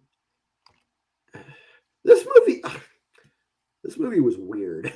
It was definitely a huge departure I mean, because they basically went back with the whole intention of, like you said, rebooting the timeline. Yeah. It was weird in the sense that Skynet itself took physical form in the guy from Doctor Who. And then they take over, they DNA copy and infect John Connor, because their premise from where they started out at the beginning of the movie was this is when they had crashed Skynet. They had known a Terminator already went through, so they were sending somebody else through. Yeah. And it was just weird because all of a sudden you find out that the Terminator was actually protecting Sarah Connor when she was a kid. So it was like, okay, now how does this... It reset the timeline. So I guess, I mean, if you really sit down and you think about it, it kind of makes sense in the retrospect of where things were after, like, say, Terminator 3 into Terminator Salvation. The timeline had been drastically changed, and the Terminators had to come up, or the Skynet had to come up with a new plan. Yeah. But I can't remember how the Pops Terminator came to be. I don't remember that part of it. I don't remember how he showed up or why he was sent back. And they didn't know about it at the time. You know what I'm saying? They didn't know about it when he was sent back. Yeah, this one was a very odd. Yeah, it had a very odd premise to it because they basically... So, Tina says, I haven't watched any Terminator movies past the first two. Yeah, So we're spoiling everything for Tina. Yeah. Sorry, Tina. But yeah, that one, the way they did it was goofy. And the movie itself was good. I liked the fight. I liked the Terminator in it. The fact that it was John Connor, the guy that played John Connor as being a different from Christian Bale. That was a little weird. Yeah. Because the casting difference between the two of them was kind of weird. Now, it would have been kind of cool if they did bring Christian Bale back and they turned him into the Terminator. Yeah, that'd have been a little different. That would have been kind of cool. That would have been pretty cool. I didn't care for the guy playing John Connor in this one. No, I didn't either. But the Terminator premise behind him was pretty cool because he was basically like a nano Terminator. Yeah. Because they basically, what they did is they killed John Connor, but they copied every part of his DNA, including his memories. Yeah. And so they figured out nanotechnology, and they used the nanotechnology to build a DNA copy of John Connor to use him to send back to kill his own mother and father. Well, also remember in this one we got another T-1000. Yeah, but like for a short period of time. And it wasn't Robert Patrick. No, it wasn't. It wasn't. And I liked the actor. I'm gonna butcher his name. Lee Buang Hung. I don't know. I remember him because he's the guy that played Storm Shadow in the G.I. Joe movie. He was also in the not the Ron Perlman version, but the other version of Hellboy. Was he? Yeah, he played a guy that could morph into a cat. I watched that movie like once. I've never seen that movie. Hellboy too. He was in the reboot of the Hellboy series. Interesting. So he was in the one with the guy from Stranger Things. David Harbour. Yeah, the guy from Stranger Things. Yeah.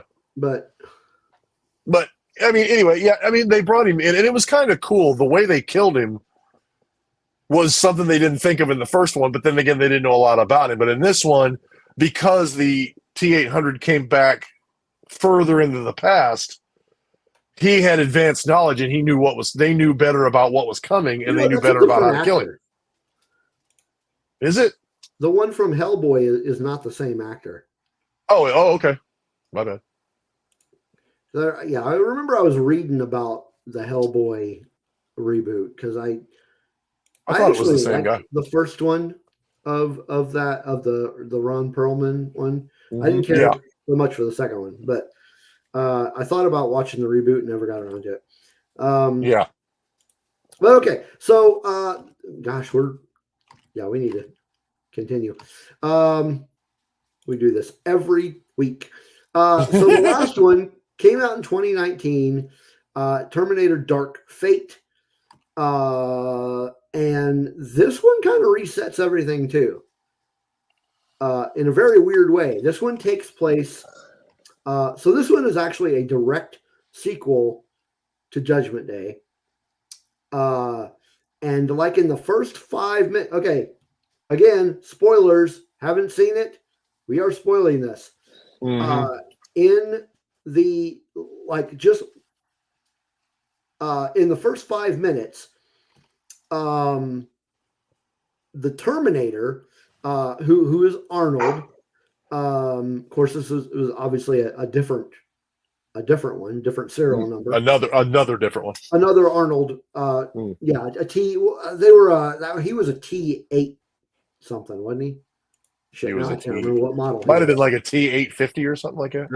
Yeah. Let me check that out. Yeah, I can't remember.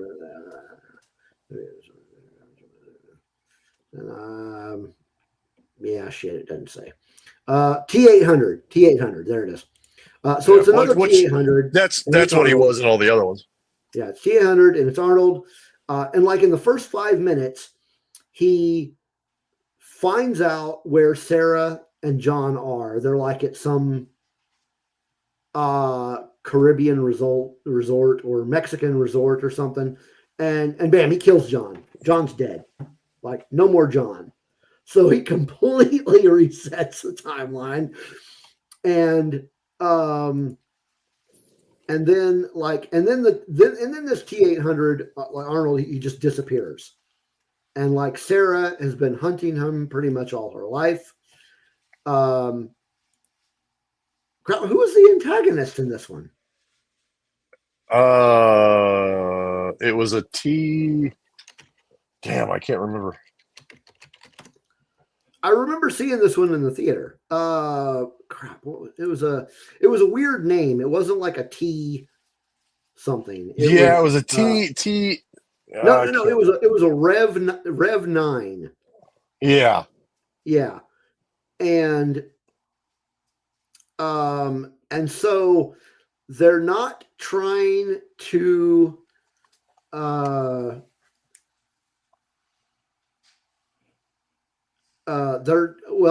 they are going after Sarah, but they're mostly going after they're going after like these kids. Well, they're going after the girl who's supposed to take over for John Connor after his death. Right. Who was like a co-leader in the resistance. And now she's the target because she takes over where John couldn't. And so basically, I mean, so here's my thing. Is again, completely new characters. Yeah. Except for Arnold and Linda.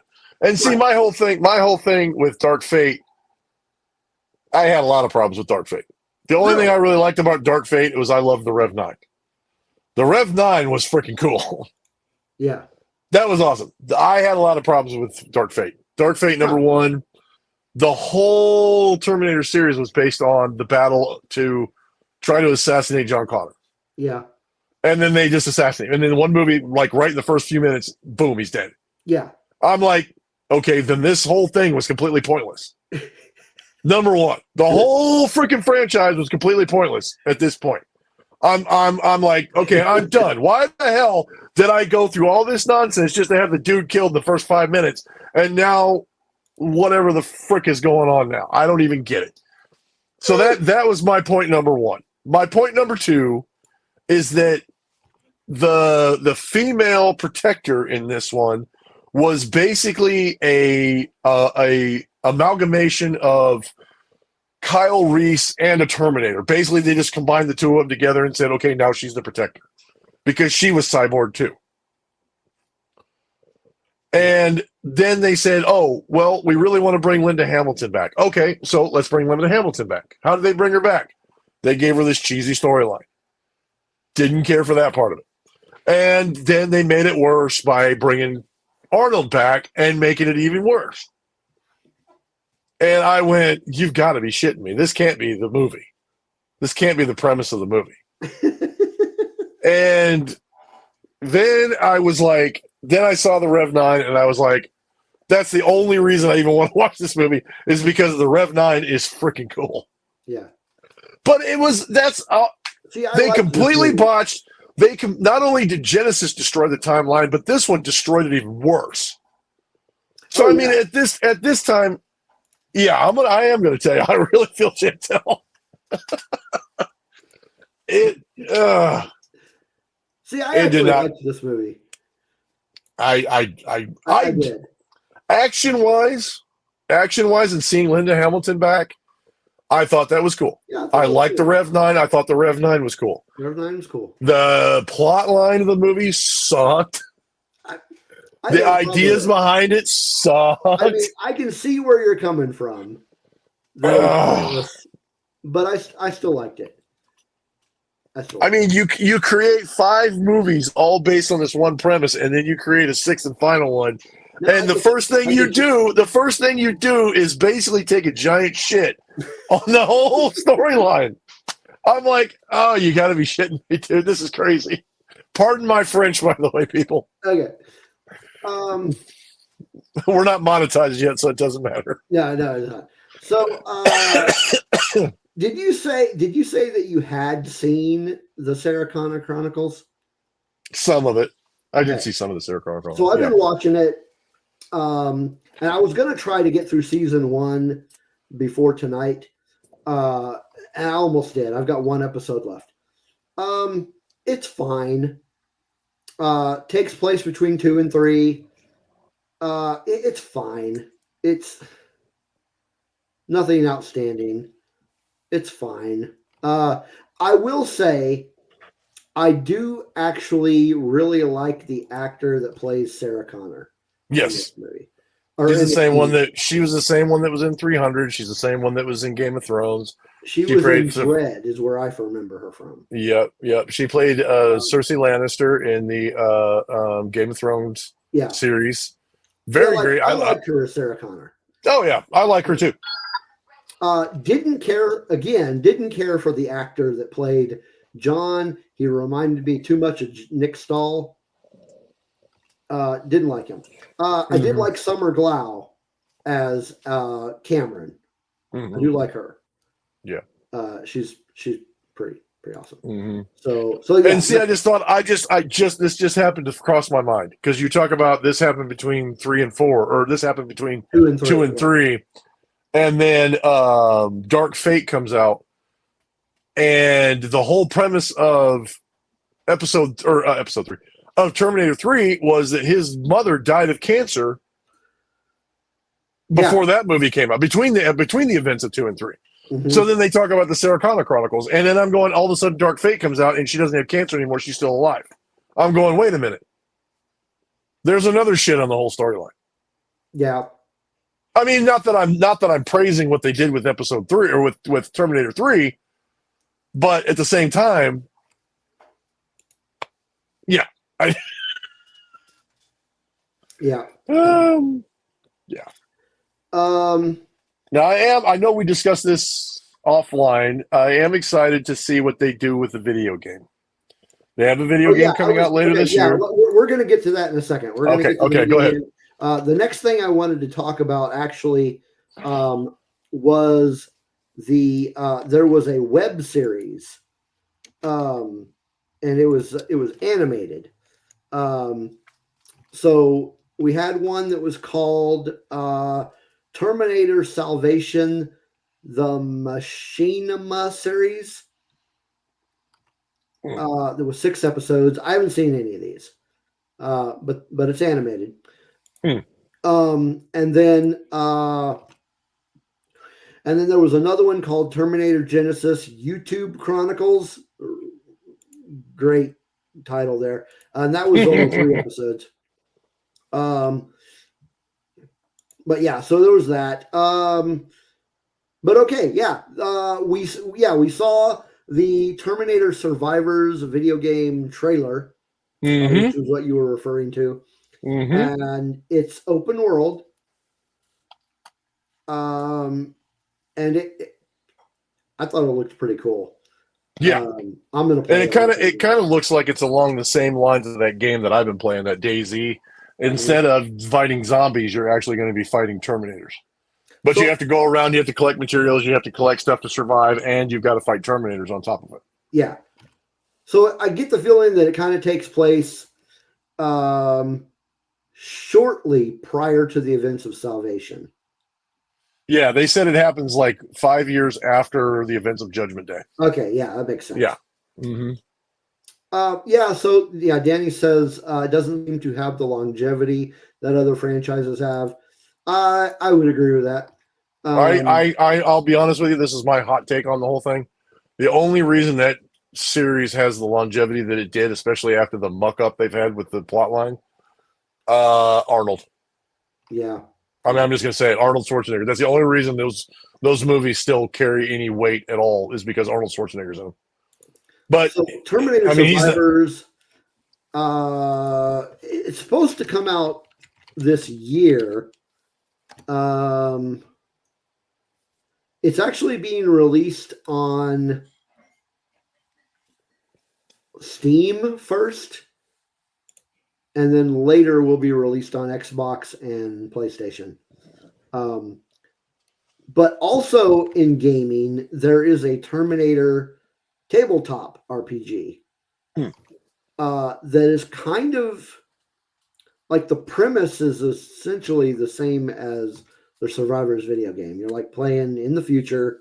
You're a resistance. You play one of the resistance people, and you're trying to go keep away from the Terminators and whatnot. But it's I've never played it, but I don't know. I'd like to.